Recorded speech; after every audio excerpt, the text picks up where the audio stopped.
नमस्कार, dB live के जम्मू कश्मीर के में आपका स्वागत है। और आपको बता दें कि इस वक्त 370 को लेकर एक बार फिर बवाल मचा हुआ है। आपको बता दें कि 370 को लेकर जब भी नाम आता है तो जम्मू कश्मीर का जिक्र किया जाता है और 370 को लेकर लगातार लोग इंतजार कर रहे थे कि चुनाव हो। और जब चुनाव हो चुके हैं विधानसभा के जम्मू कश्मीर में, इसके बाद विधानसभा का सत्र चल रहा है। जैसा कि आप सभी जानते ही हैं, पिछले 4 दिन से विधानसभा का सत्र चल रहा है और 370 को लेकर लगातार हंगामा मचा हुआ। और एक बार आज फिर 370 को लेकर बवाल हुआ विधानसभा में। आपको बता दें कि विधानसभा में कल 370 की बहाली को लेकर प्रस्ताव पेश किया गया था, जो कि पास भी हो गया। लेकिन कल की तरफ जैसे बीजेपी के विधायकों ने विरोध किया था इसका काफी ज्यादा, जिसको लेकर कि विधानसभा जो है स्थगित कर दी गई थी। और आज फिर जब माफ कीजिएगा, जम्मू कश्मीर में 370 को लेकर फिर से विधानसभा में हंगामा हुआ और आज इस हंगामे के बाद उसको कुछ देर के लिए स्थगित कर दिया गया। इसके साथ तमाम जानकारी के लिए हमारी सहयोगी जो है आराधना, उनसे बात करते हैं कि आराधना, आज क्या हुआ विधानसभा में? कल हंगामा हुआ था, 370 की बहाली को लेकर प्रस्ताव पेश किया गया था, तो आज क्या हुआ, क्या जानकारी है आपके पास इसकी? मैं आपको बता दूं मानसी कि अनुच्छेद 370 जो है, इस पर ये एक तरह से बहुत बड़ा चुनावी मुद्दा रहा है। लोकसभा चुनाव हो गया, विधानसभा चुनाव हो गया, सबने इस पर, सभी पार्टियों ने अपनी अपनी राजनीति की, सभी ने अपने अपने प्रस्ताव दिए कि हम आएंगे तो हम ये करेंगे। अगर देखा जाए तो बीजेपी का हमेशा से नारा था कि हम 370 को हटाएंगे। वहीं विपक्षी दल जो थे उनके सामने तब, अभी आज वो सत्ता में है और नेशनल कॉन्फ्रेंस और कांग्रेस का गठबंधन जो कि सत्ता में है, उन्होंने ये दावा किया था कि जैसे ही वो सत्ता में आएंगे 370 को वापस से बहाल कर देंगे। और जैसे ही जम्मू कश्मीर विधानसभा का पहला सत्र शुरू हुआ, ये प्रस्ताव पेश हुआ, पीडीपी की नेता ने ये प्रस्ताव विधानसभा में पेश किया, उठाया ये मुद्दा, और जिसके बाद ये प्रस्ताव वहां से पास हो गया कि आर्टिकल 370 को बहाल किया जाना चाहिए। और आज फिर दोबारा जैसे ही विधानसभा का सत्र शुरू हुआ, वैसे ही ये मुद्दा फिर से चर्चा में आ गया। दरअसल ये इनके राशिद इंजीनियर के भाई शेख, वो एक बैनर लेकर के विधानसभा में आए, उस आर्टिकल 370 से जुड़ा बैनर। और ये बैनर देखते ही बीजेपी के जो विधायक थे वो सब भड़क उठे, और सिर्फ भड़क नहीं उठे, उन्होंने विरोध बहुत ही आक्रामक तरीके से दिखाया, हाथापाई पर उतर आए, धक्का मुक्की हुई और यहां तक कि एक दूसरे के कॉलर तक पकड़ लिए। जिसके बाद मार्शल्स को वहां आना पड़ा, उन्होंने कुछ विधायकों को सदन से बाहर कर दिया, सदन की कार्यवाही थोड़ी देर के लिए स्थगित की गई। तो इस तरह से, एक तरह से देखा जाए तो कहा जा रहा है कि सदन की गरिमा के खिलाफ था ये, जो कि विपक्षी सांसदों ने विधानसभा में जिस तरह से इस पर हंगामा किया, वो सदन की गरिमा के खिलाफ था। मतलब जो पक्षधर हैं आर्टिकल 370 के और जो सत्ता पक्ष के विधायक हैं, उनका कहना है कि सदन में बहस के लिए ही जगह है, सदन तो बहस के लिए ही बना है। ऐसे में बीजेपी विधायकों को इस पर इस तरह से हंगामा नहीं करना चाहिए था। जी बिल्कुल आराधना, आपने ठीक कहा कि धारा 370 की बहाली को लेकर लगातार जो है हंगामा मचा हुआ है, जो नहीं होना चाहिए था, सदन की गरिमा को तोड़ा गया एक तरीके से कह सकते हैं। और इसी पर तमाम जानकारी के लिए हमारे साथ जम्मू कश्मीर से जुड़ गए हैं सैयद उबैद। आपके पास क्या जानकारी है इस खबर पर, बताइए हमें। जी मैम, बहुत बहुत शुक्रिया। अगर आज की बात करेंगे तो आज असेंबली का चौथा दिन था और ये चौथे दिन भी आज असेंबली जो है वो 1 घंटे तक भी नहीं चली। अगर बात करेंगे जब भी असेंबली की कार्रवाई शुरू हुई, तभी बीजेपी के जो लीडर है सुनील शर्मा, उसने कहा कि जो कल यहाँ पे रिजर्वेशन लाया गया और उसको पास किया गया, वो लोगों को धोखे के बराबर है और वो धोखा है लोगों को। और उसको अपोज करते हुए लंगेट के जो एमएलए है शेख फरशीद, उसने बादल के तौर पर कहा जो ये रिजर्वेशन है ये पास होना चाहिए था, और उसे बादल के तौर पर बैनर जो है वो निकाला और वो उसपे लिखा था रिजर्वेशन ऑफ 370 एंड 35 है। और वहां पे जो है बीजेपी को वो बर्दाश्त नहीं हुआ देख के, और उन्होंने उस बैनर को भी छीना है और वहां पे हाथापाई भी हुई है। और लगातार वहां पे जो हंगामा है वो हुआ है आपस में दोनों पार्टीज के बीच में। मैम अगर बात करेंगे तो लगातार हमने देखा पिछले 3 दिनों से लगातार असेंबली जम्मू कश्मीर के हवाले से अगर बात करेंगे तो लगातार इस तरह के जो हंगामे हैं वो लगातार जारी है वहां पे। और अगर बात करेंगे तो लगातार जो है कल भी वहां पे रिजर्वेशन लाया गया और उसको पास किया गया है। जो डिप्टी चीफ मिनिस्टर है सुरेंद्र चौधरी ने उसको लाया और वहां पे मेजॉरिटी जो है वो सुरेंद्र चौधरी को आई और वहां वहां पर जो स्पीकर है अब्दुल रहीम साहब, उसने उस रिजर्वेशन को मंजूरी दे दी। और बाद में देखा होगा कि किस तरह से असेंबली के बाहर बीजेपी ने किस तरह से प्रोटेस्ट किया और किस तरह से इस रिजर्वेशन के खिलाफ जो है वो उन्होंने वाज़ेह इनकार किया है। ये रिजर्वेशन पास नहीं होना चाहिए था। और उसी तरह का मामला आज फिर से असेंबली जम्मू कश्मीर में देखने को मिला, फिर से हंगामा, फिर से वही देखने को मिला जो पिछले 3 दिनों से देखने को मिला हमें। और अगर बात करेंगे जब सज्जाद गिरी लोग जो कि पीपुल्स कॉन्फ्रेंस का एमएलए है, उन्होंने कहा कि जो हमारे पास जो रिजर्वेशन है वो जिस तरह से कल जो नेशनल कॉन्फ्रेंस रिजर्वेशन आया वो एक वीकेस्ट रिजर्वेशन था, उसमें दफा 370 के हवाले से कोई बात नहीं की गई है। उन्होंने कोई मेंशन भी नहीं किया था ये 35 और दफा 370 की कोई वहां पे मेंशन नहीं थी।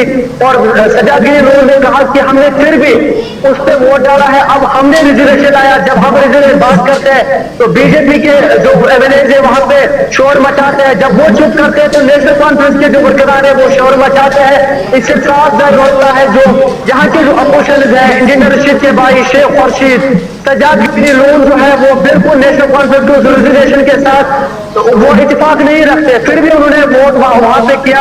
अब सज्जाद गिरी लोगों का कहना है कि जब हम कल वहां पे रिजर्वेशन लाएंगे तो नेशनल कॉन्फ्रेंस को चाहिए कि वो उस रिजर्वेशन पे वोट डाले, क्योंकि उनकी मेजॉरिटी ज्यादा है, उनके पास इंडिपेंडेंट कैंडिडेट्स भी बहुत है। उस रिजर्वेशन पे वो अपना वोट जो है वो डाले और तभी लोगों को पता चलेगा जो नेशनल कॉन्फ्रेंस ने जो लोगों के सामने मैनिफेस्टो रखा है वो सही साबित हो। अगर बात करेंगे तो लगातार असेंबली में की बात करेंगे तो बाहर जब असेंबली के जो एमएलए हैं वो बाहर निकले तो उन्होंने मीडिया से भी बात की और लगातार जो है आपस में लड़ते हुए नजर आ रहे हैं। जी मैम। जी बिल्कुल, आपने ठीक कहा कि विधानसभा चुनाव होने के बाद लगातार विधानसभा की जो कार्रवाई है वो विपक्ष के हंगामे की भेंट चढ़ती जा रही है। जब भी 370 के प्रस्ताव को लेकर बहाली की बात की जा रही है और बहाल हो भी गया है, जब इसका प्रस्ताव पेश भी कर दिया गया है, तो उसके बाद भी जो है विपक्ष जो है लगातार हंगामा कर रहा है। बिल्कुल आपने ठीक कहा। इसी के साथ आराधना, मैं आपसे जानना चाहूंगी कि जब चुनाव थे विधानसभा के तो उस समय बीजेपी भी और उनके नेता भी इसको लेकर बात कर रहे थे, बयान दे रहे थे, तो अब ये विरोध क्यों किया जा रहा है? मानसी, मैं आपको बता दूं कि जैसे अनुच्छेद 370 का मुद्दा आज से नहीं, लंबे वक्त से विवाद का मुद्दा रहा है। एक तरह से बीजेपी का वादा था कि जब वो आर्टिकल 370 को हटाएगी तो उसके बाद प्रदेश में व्यवस्थाएं अच्छी हो जाएंगी, विकास के दावे किए गए थे। आतंकवाद जो सबसे बड़ी समस्या है जम्मू कश्मीर में, उसे खत्म करने का दावा किया था। लेकिन अगर देखा जाए तो विधानसभा चुनाव के बाद ही इतने आतंकवादी हमलों की घटनाएं सामने आई हैं, इतनी मुठभेड़ हुई हैं, कितने आतंकवादियों को भी ढेर किया गया, लेकिन सेना के जवान भी इसमें जख्मी हुए, घायल हुए। तो इन सब चीजों को लेकर के मोदी सरकार तो सवालों के घेरे में आ ही गई है। उनके दावे भी सवालों से घिर गए हैं कि आखिरकार आपने 370 को जो हटाने के बाद के दावे किए थे वो दावे फेल हो गए, क्योंकि आप ना आतंकवाद घटा पाए, ना लोगों को विकास मिला। तो ऐसे में आखिरकार ये हटाया क्यों गया, इसे लेकर के लोगों में भी खासतौर पर नाराजगी देखी जा रही है। और आज से नहीं, शुरुआत लोग तो हटाने के पक्ष में ही नहीं थे। जो जम्मू कश्मीर की जनता थी वो 370 को हटाने के पक्ष में नहीं थी। एक तरह से देखा जाए तो 370 का दर्जा जम्मू कश्मीर को स्पेशल स्टेटस देता है। वहां के लोगों के लिए वो आरक्षण वाली फीलिंग है एक तरह से, कि जैसे जो जिन लोगों का विकास नहीं हो पाया रहता है उन्हें आरक्षण एक तरह से सुरक्षा कवच ही है उनके लिए, उन्हें एक एक्स्ट्रा फैसिलिटी है। और आर्टिकल 370 ऐसा ही था जम्मू कश्मीर के लिए। जब वो हटा तो लोगों के अंदर से वो भरोसा हट गया, सुरक्षा का वो भरोसा हट गया। तो ऐसे में उनके अंदर नाराजगी थी इस चीज को लेकर के, और इसीलिए ये मुद्दा चुनावी मुद्दा बना रहा। लोकसभा चुनाव में जहां बीजेपी दावा कर रही थी कि हमने अपने वादे पूरे कर दिए, आर्टिकल 370 को हटा दिया, तो जम्मू कश्मीर में उसे उस तरह से जनता ने भी जवाब दिया। मतलब जम्मू कश्मीर में बीजेपी की जो रिजल्ट्स आए वो उसके फेवर में नहीं थे, पक्ष में नहीं थे बहुत हद तक।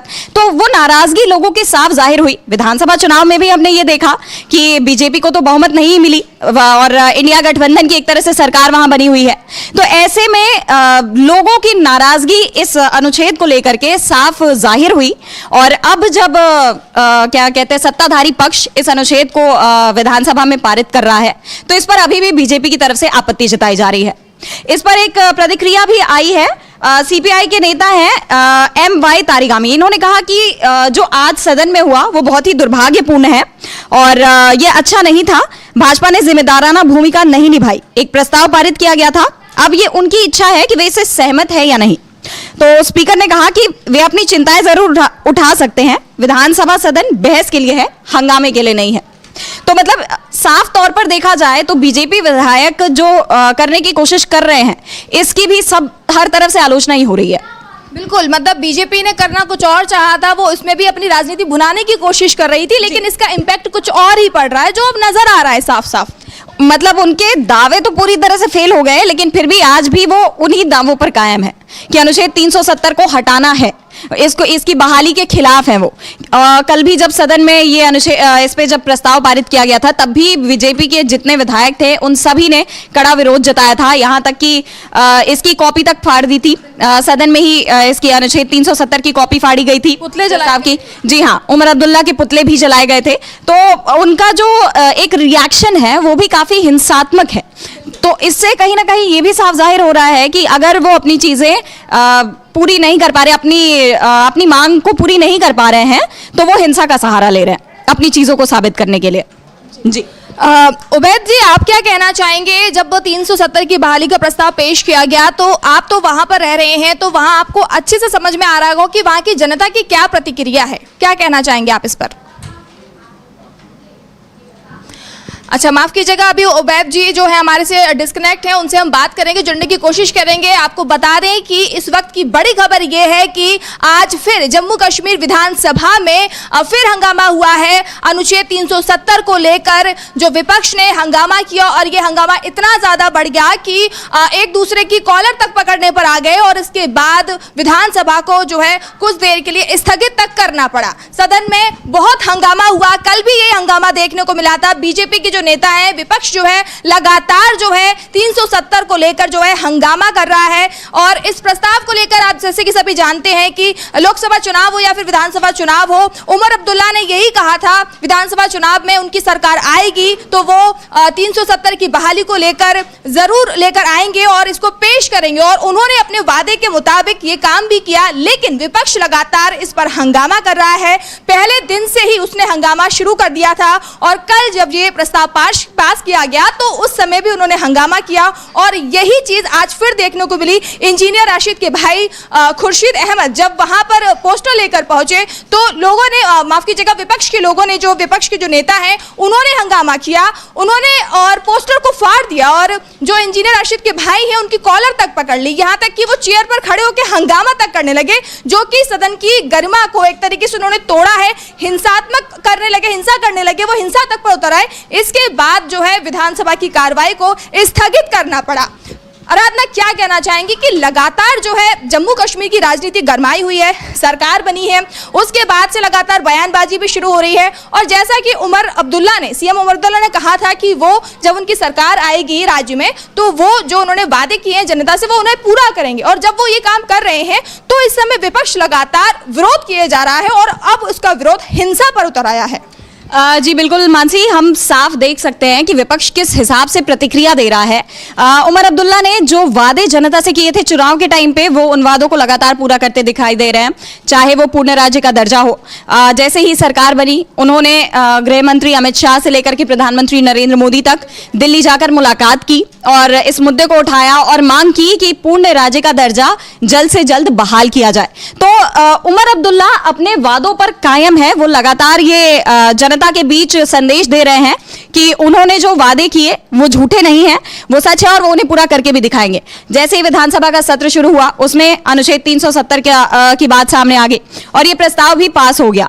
तो एक तरह से वो कहीं ना कहीं केंद्र सरकार पर भी इस बात का दबाव बना रहे हैं कि उनकी जो मांग है वो पूरी की जाए, और इसलिए वो एक मुख्यमंत्री के तौर पे, जनता के प्रतिनिधि के तौर पे उस मुद्दे को हर पॉसिबल लेवल तक उठा रहे हैं, हर जगह जाकर के उठा रहे हैं और उस पर काम कर रहे हैं। 5 अगस्त 2019 को मोदी सरकार ने ये ऐलान किया था कि जम्मू कश्मीर से आर्टिकल 370 के कुछ प्रावधानों को हटाया जा रहा है। पूरी तरह से ये आर्टिकल नहीं हटाया गया था, इसके कुछ प्रावधानों को हटाया जा रहा है। तो जब उन्होंने इसका ऐलान किया था, तब ही एक तरह से इस पर काफी विरोध दिखा था। मतलब एक तरह से पूरे भारत में इस पर दो तरफा बयान आ रहे थे, कुछ इसके विरोध में थे, कुछ इसके पक्षधर भी थे। मोदी सरकार का दावा था कि अनुच्छेद 370 के प्रावधानों को हटाने के बाद उन्हें मतलब इस प्रदेश का विकास और ज्यादा होगा। लेकिन इसके साथ ही उन्होंने एक और जो सबसे बड़ा काम किया था, जम्मू कश्मीर का पूर्ण राज्य का दर्जा छीन लिया गया था। लद्दाख और जम्मू कश्मीर 2 केंद्र शासित प्रदेश बना दिए गए थे। इसे लेकर के भी जनता के अंदर खासी नाराजगी है और जनता एक केंद्र शासित प्रदेश को राज्य बनाया जाए, वो एक तरह से विकास महसूस होता है, ठीक है। लेकिन अगर एक राज्य का दर्जा छीनकर उसे केंद्र शासित प्रदेश बना दिया जाए तो ये तो ऐसा लगता है जैसे डिमोशन हो गया है किसी का भी। तो इसलिए लोगों के अंदर उस चीज को लेकर के नाराजगी थी और कांग्रेस से लेकर के नेशनल कॉन्फ्रेंस तक हर पार्टी का यही कहना था कि वो जब सत्ता में वापस आएंगे तो वो इस दर्जे को बहाल करवाएंगे और अनुच्छेद 370 को बहाल करवाएंगे। जैसा कि अभी दिखाई भी दे रहा है कि वो इसमें काफी हद तक अपने एंड से तो एटलीस्ट कामयाब दिख रहे हैं। बिल्कुल आपने सही कहा कि 370 जम्मू कश्मीर के लोगों के लिए एक इमोशन बन चुका था और जब उनकी उस चीज को हटा दिया गया, कह सकते कि उनके गर्व का था, और 370 को ही जब हटा दिया गया तो लोगों के अंदर गुस्सा था और वो गुस्सा लगातार चुनावों में भी नजर आया था और ये सोचकर लोगों ने वोट दिया था और ये सोचकर उन्होंने उस सरकार को चुना था जो उनकी मांगे हैं, जो 370 की बहाली है उसको पूरा करेंगे। लेकिन जब वो चीज पूरी होने वाली है, जनता की जो मांग है, जो उनकी उम्मीदें हैं, जब नेशनल कॉन्फ्रेंस और एनसी पूरा कर रहे हैं तो उस पर जो है विपक्ष लगातार हंगामा कर रहा है और लगातार विधानसभा की जो कार्रवाई है उसमें वो हंगामा किए ही जा रहा है। और आपको बता दें दोस्तों कि जम्मू कश्मीर में जब से माफ कीजिएगा पहले ही दिन से अब आपके साथ आपको बता दें तो दोस्तों हमारे साथ फिर से हमारे रिपोर्टर जुड़ चुके हैं उबैद जी। उबैद, आप क्या जानकारी है आपके पास? लगातार जो है विधानसभा की जो कार्रवाई चौथे दिन भी जो है हंगामे की भेंट चढ़ गई है, फिर हंगामा किया गया, क्या कहना चाहेंगे आप? जी मैम, अगर बात करेंगे तो ये आज पहली बार असेंबली में नहीं हुआ है, क्योंकि इससे पहले भी हमने देखा 3 दिन से लगातार असेंबली जो है उसको मुलतवी कर दिया गया है। आज भी असेंबली का चौथा दिन था, महज 1 घंटे 1.5 घंटे तक वो असेंबली चली और फिर से मुलतवी किया गया है। अब देखने वाली बात है कि कल क्या होगा इस असेंबली में, क्योंकि अगर बात करेंगे तो जब पहले हंगामा शुरू हुआ तो स्पीकर साहब ने 10 मिनट के लिए असेंबली को मुलतवी किया। उसको लगा था शायद हंगामे में कमी आ जाएगी और अच्छे से बात हो जाएगी, तो बाद में जब 10 मिनट के बाद इन मेंबर्स को फिर से बुलाया गया, फिर से वही माहौल जो है वो देखने को मिला असेंबली में। और स्पीकर साहब ने आकर ये फैसला लिया कि फिलहाल के तौर पर कल तक जो असेंबली है उसको मुलतवी किया जाएगा और कल देखने वाली बात है क्या असेंबली ठीक से चलेगी, क्या वहां पे कार्रवाई जो है वो ठीक से चलेगी, या फिर से जो तीसरे दिन से लगातार पिछले तीसरे दिन से लगातार जो है वहां पे हंगामा हाथापाई जो है वो देखने को मिल रही है। क्या कल भी इसी तरह का मामला जो है वो असेंबली जम्मू कश्मीर में देखने को मिलेगा? ये कबल अज़ वक्त होगा मैम। जी बिल्कुल, आपने कहा कि कल भी देखना ये होगा कि कल कहीं फिर से ये हंगामा ना किया जाए। बहुत बहुत शुक्रिया उबैद जी आपका। और आपको बता दें दोस्तों कि लगातार जो है 370 को लेकर राजनीति गरमाई हुई है जम्मू कश्मीर की। लगातार जो है हंगामा किया जा रहा है विपक्ष की तरफ से और इसके बाद जो है डिप्टी सीएम की प्रतिक्रिया भी सामने आई थी। मैं अपनी टीम से कहना चाहूंगी कि जरा उनकी बाइट चला दें, उन्होंने इसके बाद क्या कहा था जब हंगामा हुआ था।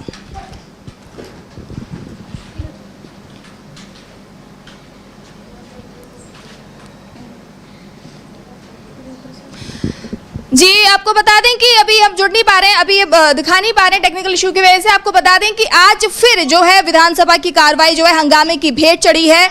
चौथे दिन भी आज 370 को लेकर विधानसभा में हंगामा देखने को मिला और 370 की बहाली को लेकर विपक्ष ने एक बार फिर से हंगामा किया। इंजीनियर राशिद के भाई खुर्शीद जब बैनर लेकर पहुंचे तो उन्होंने हंगामा शुरू कर दिया और उनके पोस्टर को पकड़ के विपक्ष ने जो है फाड़ दिया, उसको फेंक दिया। जी बाइट अब हम देखते हैं कि आज आइए अब बाइट देखते हैं हम खुर्शीद अहमद की, उन्होंने क्या कुछ कहा, उनकी क्या प्रतिक्रिया इस हंगामे के बाद, आप भी देखिए। जी क्या ये लीगल है? नहीं, ये बिल्कुल लीगल है। आपने खुद देखा होगा कि किस तरह से कल भाजपा के लोगों ने जो है उन्होंने सेक्रेटरी साहब की कुर्सी और हत्ता कि वो स्पीकर साहब, ऑनरेबल स्पीकर साहब की कुर्सी तक को हाईजैक करना चाहते थे। हमने जो है बिल्कुल जमहूरी तरीके से जिस वक्त सेशन का जो शेड्यूल जिस वक्त अनाउंस हुआ उस वक्त हमने असेंबली सेक्रेटरीट को अप्रोच किया। हमने कहा कि हम 370 और 35 ए और जो 5 अगस्त का जो फैसला लिया गया हम उस सिलसिले में एक रेजोल्यूशन लाना चाहते हैं। लेकिन उस वक्त हमें कहा गया कि कोई प्रोविजन नहीं है, ये एक छोटा सा एक मुख्तसर सा सेशन है। उसके बाद हमने बात करने की कोशिश की, हमें बात करने का मौका नहीं दिया गया। इसके अलावा हमारे पास क्या बचता था? अगर भाजपा के लोग टेबलों के ऊपर खड़े होके और वो स्पीकर साहब या सेक्रेटरी साहब की कुर्सी तक को हाईजैक करेंगे, तो क्या हमें एक सिंपल बैनर शो करने का हक नहीं है? और वो बैनर वही था जो कश्मीरियों के दिलों में जो चीज़ें हैं, जो हम 5 अगस्त को हम कंडेम करते हैं, रिजेक्ट करते हैं, और हम 370 और 35A की वापसी चाहते हैं। जो हाँ बिल्कुल, आपने खुद देखा होगा कि जो हमने बैनर शो किया था, भाजपा वालों के ये हजम नहीं होता है, तो इस वजह से उन्होंने हमला किया। लेकिन ऐसे हमले अगर वो 1000 हमले भी करेंगे, हम लोगों ने जिस चीज के लिए हमें असेंबली भेजा है। तो ये थे खुर्शीद, जो इनका आरोप है कि बीजेपी के जो नेता हैं, बीजेपी के जो विधायक हैं, अब हमें सदन में बोलने तक नहीं दे रहे हैं और हिंसा पर उतर आए हैं, ऐसा खुर्शीद का कहना है। आराधना, क्या कहना चाहेंगी खुर्शीद के इस बयान पर? मतलब एक तरह से देखें तो इनके तेवरों से ये साफ है कि विपक्ष कितनी भी कोशिश कर ले उनकी आवाज को दबाने की, वो अपनी आवाज उठाकर रहेंगे, क्योंकि उनका कहना है, उनका मानना है कि वो जनता की आवाज उठा रहे हैं। अनुच्छेद 370 एक पार्टी का मुद्दा नहीं है, बल्कि वहां के लोगों का मुद्दा है। वहां के लोग चाहते हैं कि यह अनुच्छेद 370 बहाल हो जाए, और ऐसे में उनका फर्ज है इस मुद्दे को उठाना। तो उन्होंने निंदा भी की है कि बीजेपी विधायकों की जो प्रतिक्रिया है, जिस हिसाब से उन्होंने संसद में हंगामा क्रिएट किया है, ये हिंसा पर उतर आए हैं, धक्का मुक्की की है, यहां तक कि मतलब उन पर मार्शल्स को, कुछ विधायकों को बाहर करना पड़ा सदन से, सदन की कार्यवाही को रोक दिया गया इन सब के चक्कर में। तो ऐसे में बीजेपी की विधायकों की निंदा तो हो ही रही है, लेकिन हाँ एक बात साफ है कि सत्ता पक्ष अनुच्छेद 370 हो या पूर्ण राज्य का दर्जा हो, इस पर अडिग है कि वो इसे लाकर रहेंगे। उन्होंने जो वादा किया था वो इसे पूरा करके रहेंगे। बिल्कुल, मतलब उनकी जो नीतियां हैं, जो कोशिश की जा रही है बीजेपी की तरफ से, वो नाकाम साबित होंगी, और जो है सत्ता पक्ष जो है, जो उन्होंने वादे किए हैं, वो उस पर अडिग रहेंगे। जी बिल्कुल, मतलब अगर देखा जाए तो सरकार का काम है लोगों के लिए काम करना। आप जहां पे आप सरकार हो, आप किसके लिए नियम कायदे कानून बना रहे हो? जनता के लिए। और जनता ही अगर उनसे खुश नहीं है तो फिर आपको सत्ता में बैठने का क्या अधिकार है? मतलब सवाल तो यही है सबसे बड़ा। और अगर उमर अब्दुल्ला की सरकार जनता के लिए कोई काम कर रही है और कुछ प्रावधान लेकर आ रही है जिन मुद्दों पर जनता भी सहमति जता रही है, तो ऐसे में सरकार अपना काम बहुत बखूबी निभा रही है, यही कहा जा सकता है।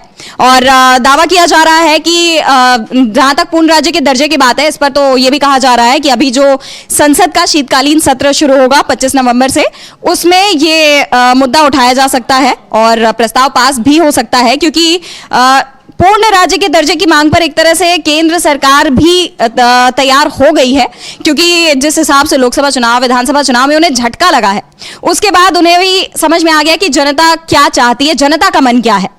तो इसलिए ऐसा माना जा रहा है। और ऊपर से उमर अब्दुल्ला ने जो कोशिशें की हैं सरकार गठन के बाद, उन्होंने जो जिस हिसाब से काम किया है पूर्ण राज्य का दर्जा दिलाने के लिए, उस हिसाब से कहा जा रहा है कि इस शीतकालीन सत्र में पूर्ण राज्य का दर्जा मिल सकता है जम्मू कश्मीर को। और दूसरा, अब जम्मू कश्मीर की विधानसभा में देख करके जो नजारा दिखाई दे रहा है, उससे यह भी माना जा रहा है कि अब संसद में 370 का मुद्दा एक बार फिर उठ सकता है। पूर्ण राज्य के दर्जे के साथ ही आर्टिकल 370 को भी बहाल करने की मांग उठ सकती है। और हालांकि अभी अगर बीजेपी विधायकों का जो एक नजरिया देखा जाए तो वो तो इसके सरासर विरोध में है। तो ऐसे में ये कहना अभी बहुत मतलब अर्ली हो जाएगा कि संसद में इस पर क्या होता है, क्या फैसला आता है, अनुच्छेद 370 बहाल होता है कि नहीं होता है, लेकिन मुद्दा उठेगा ये तय माना जा रहा है। बिल्कुल बिल्कुल आराधना, आपने ठीक कहा कि मुद्दा जरूर उठेगा और ये आने वाले समय पे पता चल पाएगा। बहुत बहुत शुक्रिया तमाम जानकारी देने के लिए आराधना आपका। तो दोस्तों, आज हमारे इस जम्मू कश्मीर की बिग ब्रेकिंग में आपका यही आज इतना ही। हम कल फिर हाजिर होंगे नई ब्रेकिंग के साथ, नई खबरों के साथ, और तमाम खबरों को देखने के लिए आप देखते